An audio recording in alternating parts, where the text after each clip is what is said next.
Today I'm going to be discussing equity compensation. Companies grant equity compensation to attract and retain executives and other talented employees and service providers. Granting equity compensation also helps align the employee interest with the shareholders' interest. There are four types I'll be discussing today.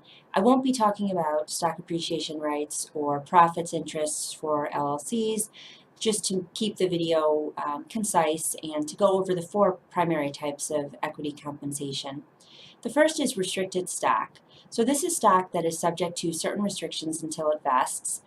On the date of grant, the employee or service provider becomes the actual record owner holding the stock, and they are entitled to dividends, voting rights, and other stockholder rights.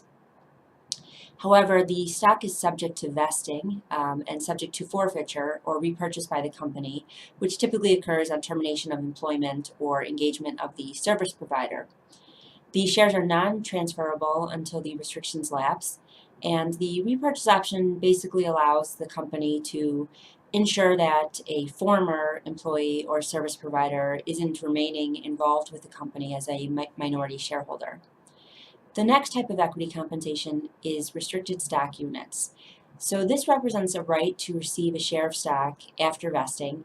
There are no shares issued at the time of grant. Instead, it is basically an unfunded promise by the company to deliver the shares in the future.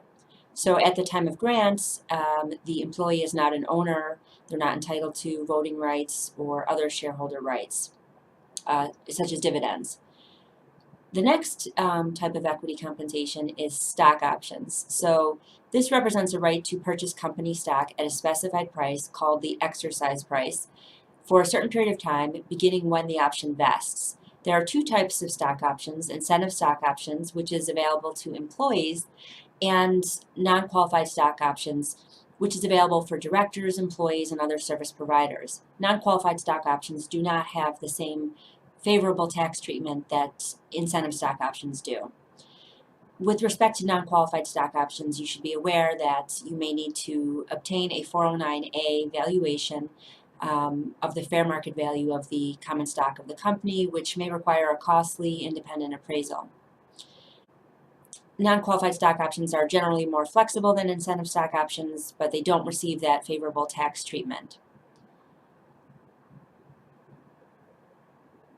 With respect to the exercise price of stock options, it's important to note that the value to the employee relies on the company becoming more valuable.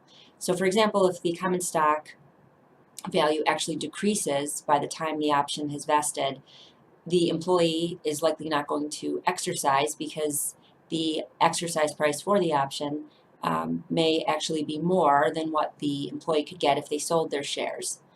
So that's one thing to keep in mind.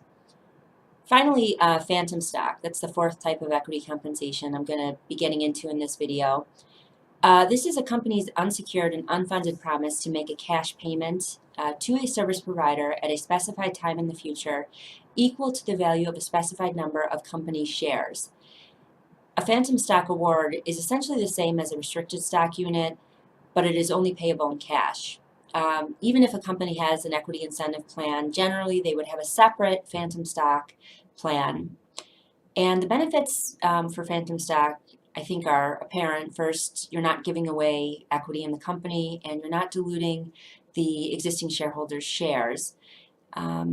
However, a disadvantage would be that the company has to have cash flow to pay the phantom stock when due.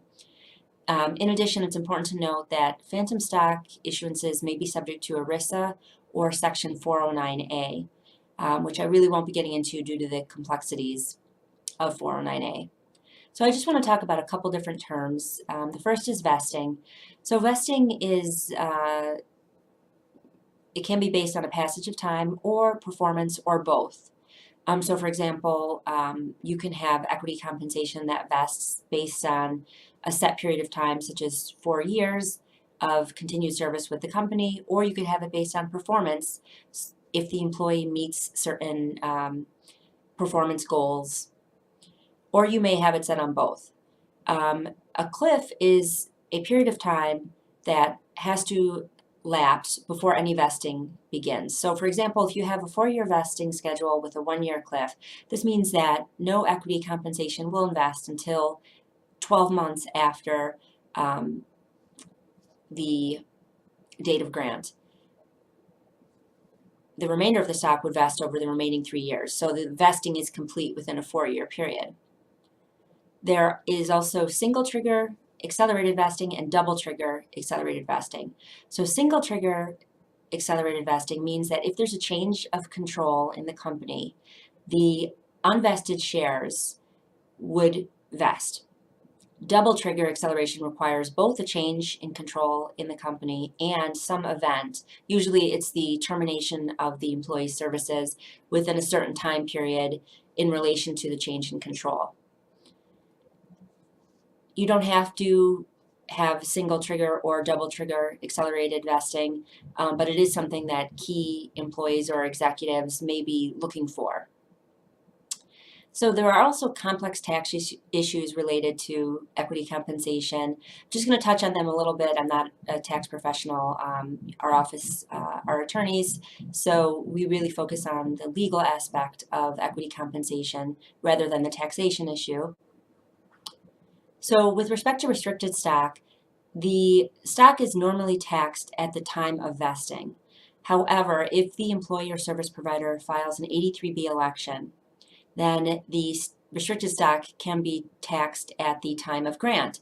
So this is beneficial to employees potentially because they would be taxed at a time when the stock is less valuable. And they would be taxed based on the excess value of the stock over the purchase price for the stock. The 83B election must be filed by the employee within 30 days of the grant of stock in order to be effective. With respect to restricted stock units and phantom stock, for federal income tax purposes, they are taxed at the time the award is settled. Now, it's important to remember that just like any equity issuance, equity compensation must either be registered with the Securities and Exchange Commission or an applicable exemption must be used to avoid having to register the issuance of securities.